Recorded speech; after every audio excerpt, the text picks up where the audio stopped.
अगर आप भी चाहते हैं डमरू म्यूजिक का ऑडियो वीडियो सबसे पहले आप तक पहुंचे तो लाल कलर के बटन दबा के चैनल को सब्सक्राइब करें और साथ में बेल आइकन को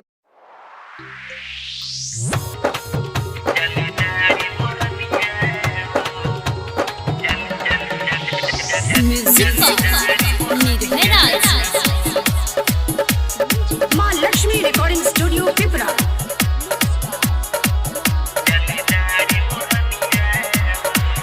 जान मारे ला तोहर ये गोरी जालीदार ओढ़निया हो।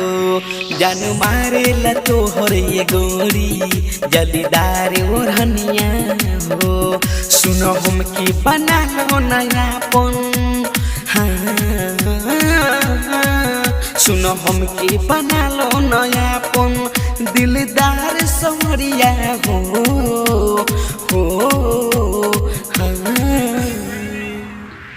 जान मारे ला तोहर ये गोरी जालीदार ओढ़निया हो। जान मारे ला तोहर ये गोरी जालीदार ओढ़निया हो।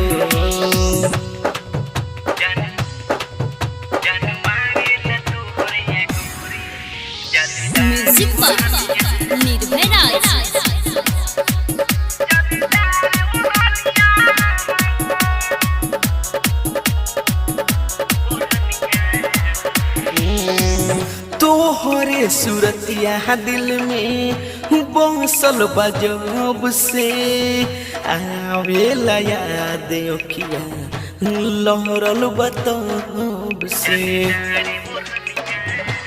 हाँ हाँ तोहरे सूरतिया दिल में बसल बजब से आवेला याद ओखिया लहरल बतब से।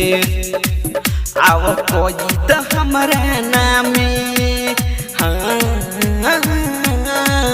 आव कोई तो हमारा नामे होई चढ़ल जवनिया हो।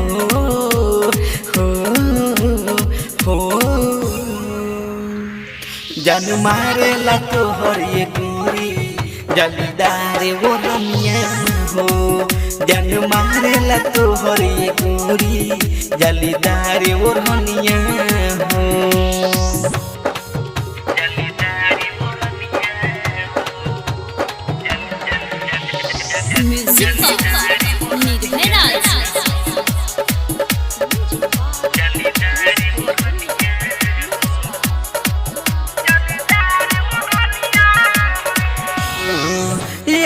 वो न कोल हो जानू हमारा से प्रीत हो।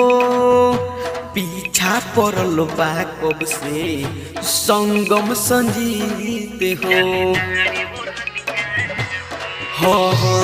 या वो न कोल हो जानू हमारा से प्रीत हो। पीछा पड़ल बा तोहरा संगम संजीत हो। राइटर विनय के दिल में समा जा जान, राइटर विनय के दिल में समा जा आजू बन के मोरनिया हो।